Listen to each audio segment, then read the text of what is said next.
Good morning children. अब तक हमने अपनी ऑनलाइन क्लासेस के जरिए बहुत सारे अलग अलग विषयों शीर्षकों के बारे में हमने चर्चा की। अलग अलग हमने पद्य और गद्य के पाठ पढ़े और मेरे ख्याल से अब तक जो कुछ भी आपने पढ़ा या सुना मेरे द्वारा उसमें आपको शायद कहीं पर कोई दिक्कत नहीं रही होगी, और यदि कुछ रह भी गई है तो मैंने जैसे आपको बोला हुआ है कि हम जब कभी भी रूबरू होंगे तब हम उन सभी समस्याओं का समाधान करेंगे। परंतु ये सब चीजें इतनी आसान है कि मेरे ख्याल से ऐसा कोई विषय नहीं है जो आप लोग न समझ सको, और इसीलिए हम अपनी आज की अगली जो क्लास है उसके अंदर जो चर्चा करने जा रहे हैं वो है एक गद्य विभाग जिसका शीर्षक है ततारा वामिरो कथा। बच्चों, आप सभी जानते हो कि कोई भी साहित्यकार कोई रचना अगर करता है तो उस रचना को करने के पीछे उनका कोई ना कोई मकसद होता है, कोई ना कोई उद्देश्य होता है, कोई संदेश रहता है। वो हमें कोई ना कोई सीख देना चाहते हैं। इसी उद्देश्य से वो कोई ना कोई रचना करते हैं, और इन्हीं रचनाओं को जब हम पढ़ते हैं तो जो हमको ज्ञान मिलता है उस ज्ञान से हम अपनी आने वाली जो जिंदगी है, आने वाले समय में हमारे सामने जो अलग अलग समस्याएं आती है उन समस्याओं का समाधान हमको मिलता है। वो चाहे दोहे के जरिए हो या कविता के जरिए हो या फिर गद्य विभाग यानी कि कहानी के माध्यम से हो।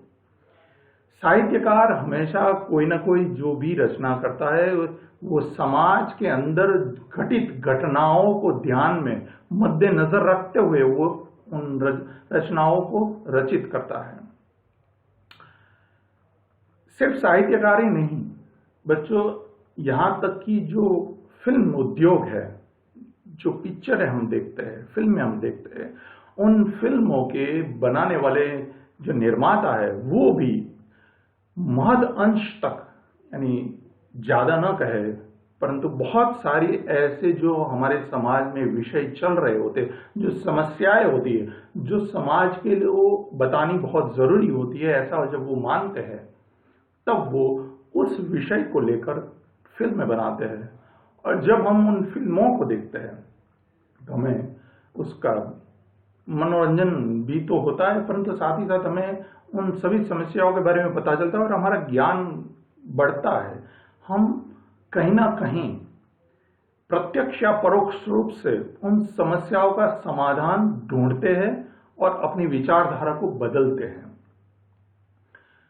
बच्चों, हम आज इस विषय की शुरुआत करने से पहले मैं आपको थोड़ा सा कक्षा 9वीं के अंदर आपने जो जो विषय पढ़े उनका थोड़ा सा पूर्व ज्ञान मैं आपको करवाना चाहूंगा, क्योंकि ये विषय ऐसा है कि जिसको सिर्फ पढ़ने मात्र से कार्य नहीं चलेगा। ये जो समस्याएं है ये समाज के अंदर फैली हुई वो कुरीतियां है जिसको मिटाना बहुत जरूरी है, और आने वाले समय में इसकी बहुत आवश्यकता भी पड़ने वाली है।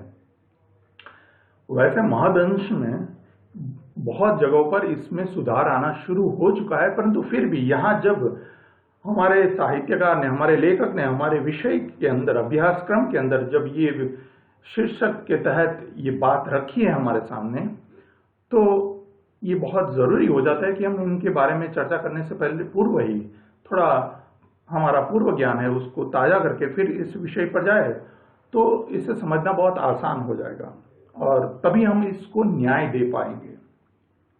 जैसे कक्षा 9वीं में हमने एक फूल की चाह पढ़ी, धर्म की आड़ पढ़ा, या फिर दोहे पढ़े थे। इसमें कहीं ना कहीं हमें कुछ ना कुछ सीख दी गई। जैसे एक फूल की चाह के अंदर जो बात थी वो बात ये थी कि जो अछूत परंपराएं चल रही थी समाज के अंदर, समाज जहां टुकड़ों में बटा हुआ था, जाति पाति धर्म, ऊंच नीच, छूत अछूत प्रथा, अस्पृश्यता, ये जो समाज में फैले हुए दूषण है, ऐसी कुरीतियां है जिसकी वजह से लोगों को बहुत कुछ सहन करना पड़ा है। और ये जब हम इन रचनाओं को पढ़ते हैं, या ऐसा कहे कि जब इन कवियों ने उन समस्याओं के बारे में कुछ रचित करके हमारे सामने जब रखा, तब हमें उसका एहसास हुआ और हमें ये ज्ञान मिला कि इस तरह की परंपराएं या रीति रिवाज जो समाज में फैले हैं, हमें उससे दूर रहना चाहिए या हमें उसको नहीं मानना चाहिए। सिमिलरली धर्म की आड़ में भी कहा गया था कि धर्म जो है उसका रूप कुछ अलग ही है, और हमें जिस तरह से सिखाया जाता है उसमें एक धर्म वाला दूसरे धर्म वाले को किस नजरों से देखते हैं और आपस में किस तरह से लड़ने झगड़ने और जान देने तक के लिए या जान लेने के लिए भी तैयार हो जाते हैं। तो ये जो है ये गलत चीजें थी, उसको हटाना, हमें हमारा मानसिक स्तर ऊपर उठाना है। हम पढ़े लिखे लोग हैं, जैसे दोहे में कहा था कि पूरी दुनिया जो है पढ़ पढ़ कर पोथी पढ़ी पढ़ी जग मुआ पंडित बयान कोई, एक आसिर पीव का पढ़े सो पंडित हो। एक अक्षर प्यार का, यानी यहां पर मनुष्यता का, मानवता का जो एक अक्षर पढ़ लेता है, जिनके अंदर पूरे संसार का ज्ञान भरा हुआ है, परंतु अगर उस इंसान में एक मनुष्यता के नाम का गुण अगर नहीं है तो उसका जीवन बिल्कुल बेकार है। वैसे ही एक और दोहा था कि मृग जो है वो खुश होकर अपना शरीर दे देता है, मनुष्य खुश होता है तो पैसा देता है, परंतु जो मनुष्य खुश होने पर भी कुछ न दे वो पशु कहलाने के भी लायक नहीं है, उससे भी बदतर है। यानी कि हम मनुष्य है, भगवान की बनाई हुई एक अद्भुत कृति है। भगवान ने शायद इस पूरी दुनिया को बनाने के बाद जो अंतिम चीज बनाई थी वो था मनुष्य। उन्होंने मनुष्य को बनाने के बाद शायद अपना रचना करने का कार्य बंद कर दिया होगा, ऐसा मान सकते हैं।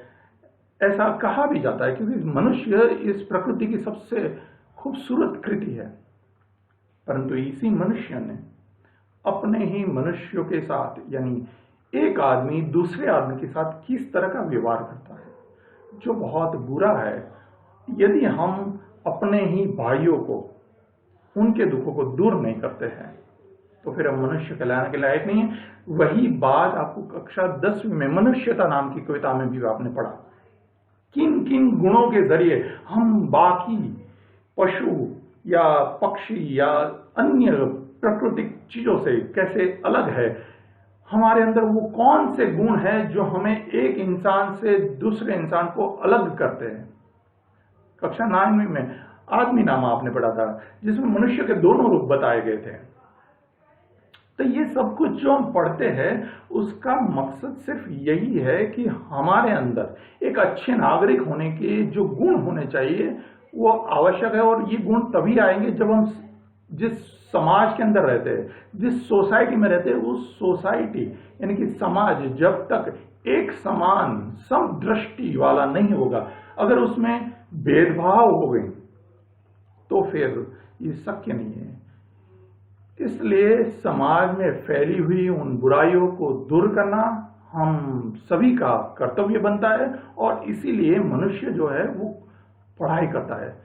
आप जो कुछ भी पढ़ रहे हो उसका अभिप्राय समझिए। ये आपको बड़े भाई साहब में बड़े भाई ने छोटे भाई को कहा था कि सिर्फ पास होने के लिए मत पढ़ो, वैसी पढ़ाई कर रहे हो तो वो पढ़ाई नहीं है, परंतु जो कुछ भी पढ़ो उसका अभिप्राय समझो। रावण का उदाहरण देकर उसने वही बात बताई। तो यहां पर हर कोई लेखक अपनी रचनाओं को जब रचित करता है, उन कृतियों को जब वो बनाता है, तो वो कोई ना कोई संदेश देना चाहती है। हो सकता है कि कुछ कृतियां बहुत लोगों को पसंद आए, कुछ कृतियां जो है या रचना है वो कुछ कम लोगों को समझ में आए, परंतु हर रचना के पीछे कोई ना कोई उद्देश्य जरूर होता है। बिना उद्देश्य से कभी कोई रचना की नहीं जाती है। पात्रता की बात अलग है, जिस आदमी में जैसी सोच है, जो समझ है, वो उस हिसाब से उस रचना को अपनाता है।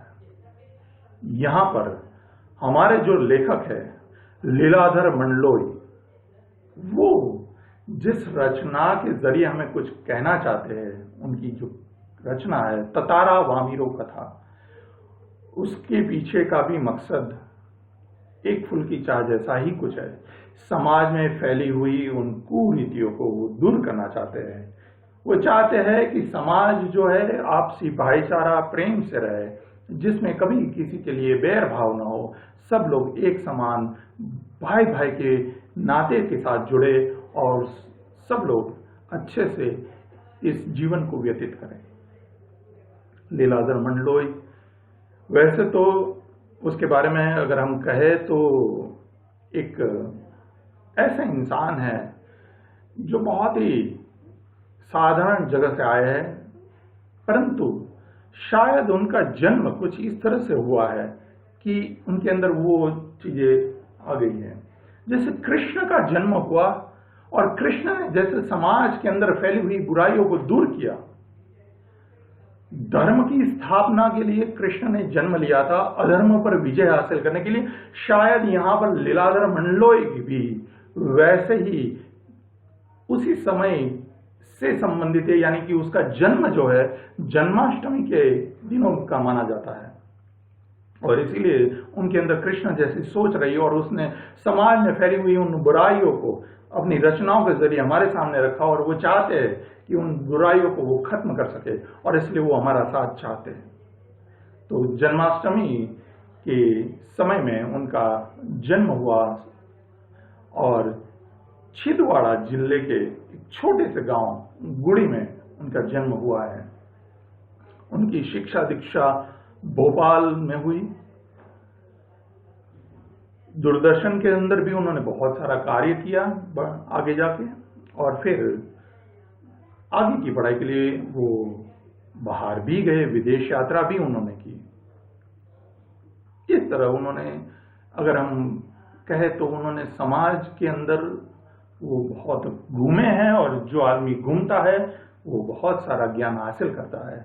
और इसीलिए रहीम, कबीर, तुलसी, बिहारी, इन सब ने अपनी रचनाओं में, जिन्होंने घूम घूम कर जगह जगह की अनुभवों को अपनी रचनाओं के जरिए दिया और इन रचनाओं को हम अपने जीवन में उतारते हैं तो हम भी उनके जैसे हो सकते हैं।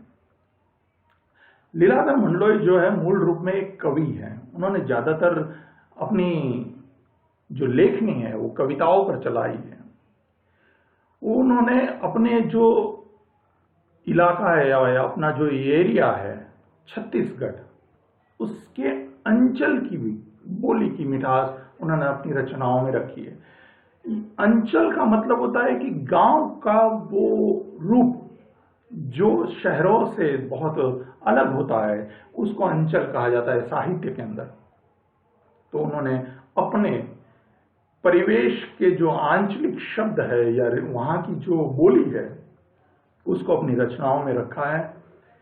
यहां पर वो जिस कथा को कहने जा रहे हैं वो मुख्य रूप से अंडमान निकोबार द्वीप समूह की जनजातियों पर लिखा इनका गद्य है। अंडमान निकोबार, आप सब जानते हो कि भारत का जो नक्शा है उसमें सबसे अंतिम छोर हमारा जो दक्षिणी विभाग है, जो श्रीलंका और भारत के बीच में बहुत सारे द्वीप समूह आए हैं, उसको हम अंडमान निकोबार द्वीप समूह कहते हैं। और वहां पर रहने वाली जो जनजाति है, ट्राइबल्स जिसको हम कह सकते हैं, या वो आदिवासी जो इतने पढ़े लिखे नहीं है, वहां के लोगों की जो मान्यता है, उनकी जो विचारधारा है, उनकी जो परंपरा है, वो भी एक अंचल का ही हिस्सा हुआ। इसलिए उसने अपनी आंचलिकता को वहां पर रखते हुए, उन कहानी को यहां पर रखते हुए उसने ये गद्य लिखा है। ये अपने आप में एक समाज शास्त्रीय अध्ययन भी है। समाज शास्त्रीय अध्ययन यानी कि समाज के अंदर किस तरह का कार्य चल रहा है उसका अध्ययन किया जा रहा है, उसको पढ़ा जा रहा है।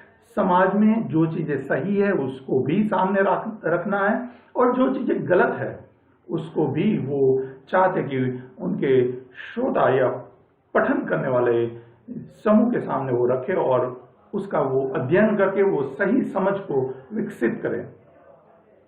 उनका कविमन ही वह स्रोत है जो उन्हें लोक कथा या लोकगीत, यात्रा वृतांत, डायरी, मीडिया, रिपोर्टाज और आलोचना लेखन की ओर प्रवृत्त करता है।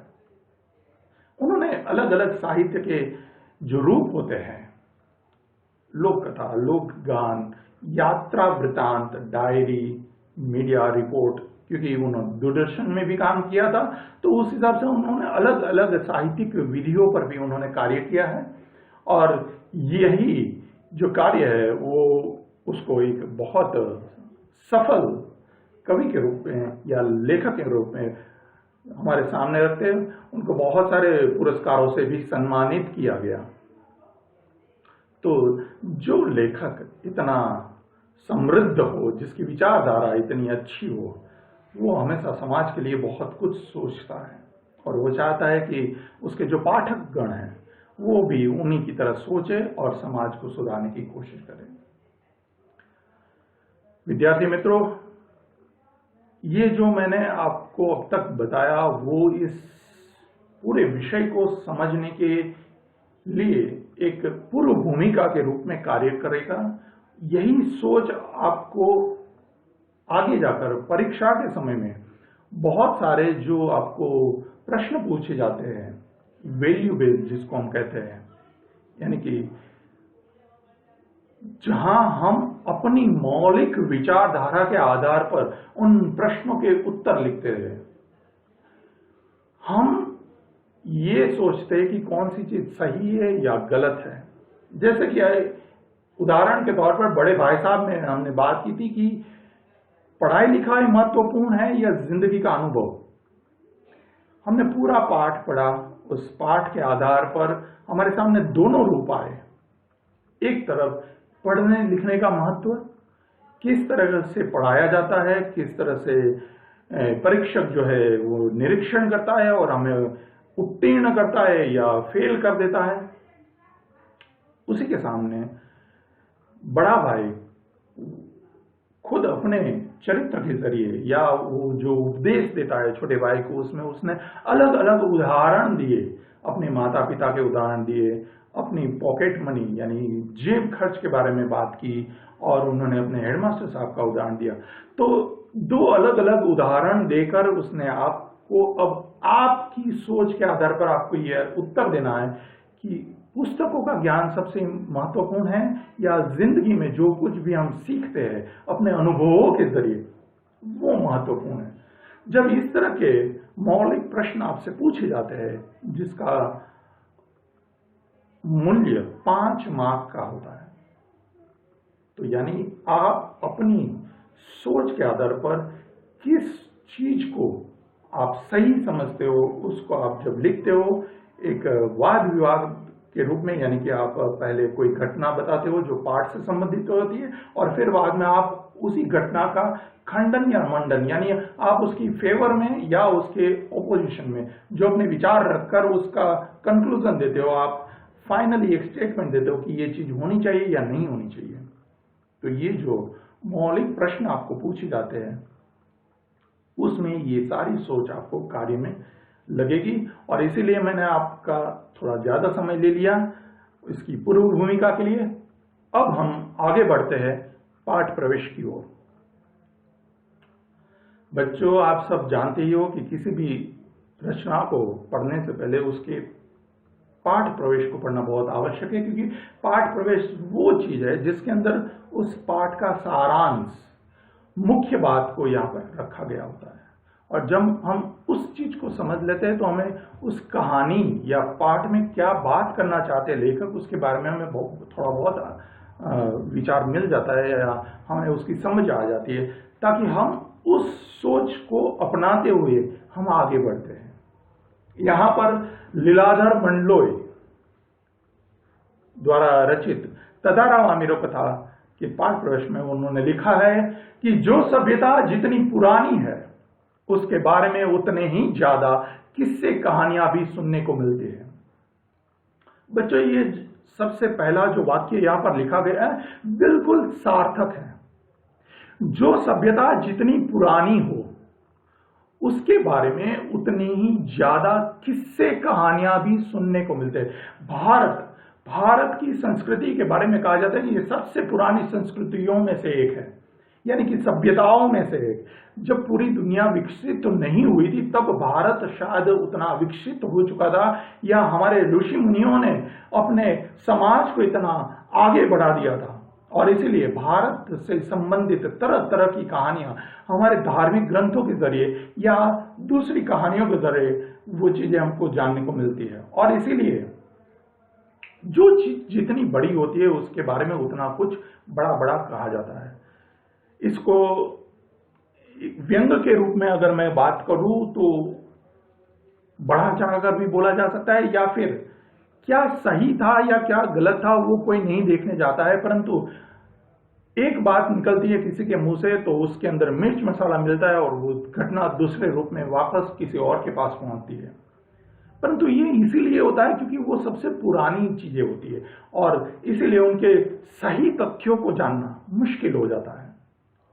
यहां पर जिस कहानी के बारे में हमने आगे भी बात की थी, अंडमान निकोबार द्वीप समूह, ये द्वीप समूह जब से बना है तब से वहां के लोग उस सभ्यता को कैसे अपना रहे, वहां क्या विचारधारा है, क्या रीति रिवाज है, उसके बारे में तरह तरह की कहानियां प्रचलित है।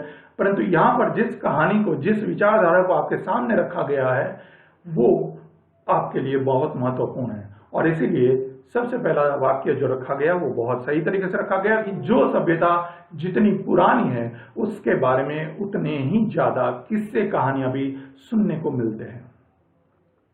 और जब किस्से कहानियां हो तो तथ्यों का सही मापदंड प्रमाणित करना मुश्किल हो जाता है, परंतु फिर भी जो कुछ भी है वो हमें कुछ ना कुछ सीख दे रहे हैं, इसलिए उसको पढ़ना हमारे लिए बहुत जरूरी है। किस्से जरूरी नहीं कि सचमुच उस रूप में घटित हुए हैं। ऐसा जरूरी नहीं है कि जो कहानी या जो किस्सा हम पढ़ने जा रहे हैं या इस पाठ के अंदर जो बातें हम करने जा रहे हैं वैसा पहले हुआ ही हो, ये जरूरी नहीं है।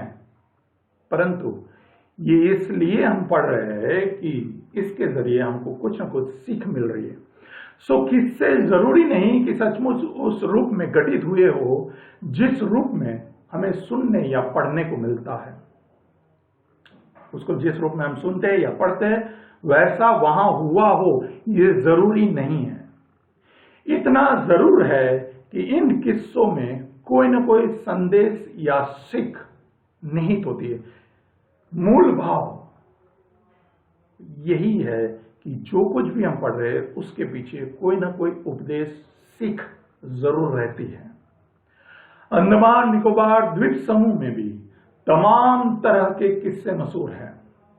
जैसे हमने बात की, जो सभ्यता जितनी पुरानी है उसके बारे में उतना कुछ आपको सुनने को मिलेगा, वैसे यहाँ पर अंडमान और निकोबार द्वीप समूह बहुत पुरानी सभ्यता से जुड़े हुए हैं द्वीप समूह है और इसीलिए वहां पर तरह तरह के किस्से मशहूर है। इनमें से कुछ को लीलाधर मंडलोई ने फिर से लिखा है। फिर से लिखने का तात्पर्य यह है कि लीलाधर मंडलोई जो है वो आपको किसी एक खास परिस्थिति के बारे में अवगत कराना चाहते थे और इसीलिए उन्होंने वहां की जो कहानी है, जो परंपरा है, जो रीति रिवाज थे, उन रीति रिवाजों में से कुछ को अपनी तरफ से, शायद ऐसा मेरा मानना है, अपनी तरफ से लिखा हो ताकि कहानी आपको उस परिस्थिति या उस समाज में फैली हुई कुरीतियों के बारे में बता सके। पात्र चरित्र जो है वो शायद काल्पनिक भी हो सकते हैं, परंतु मुख्य बात है लीलाधर मंडलोई आपको कोई ना कोई संदेश देना चाहते हो और इसीलिए उन्होंने ये कहानी यहाँ पर लिखी है।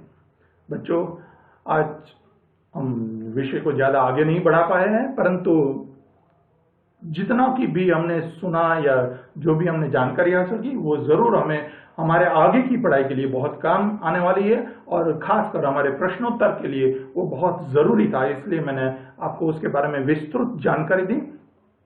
अब हमारी जो दूसरी क्लास रहेगी उसके अंदर हम इस विषय को और आगे बढ़ाकर और ज्यादा स्पष्टीकरण के साथ आगे बढ़ेंगे। तब तक के लिए हम यहाँ पर विराम लेते हैं। धन्यवाद।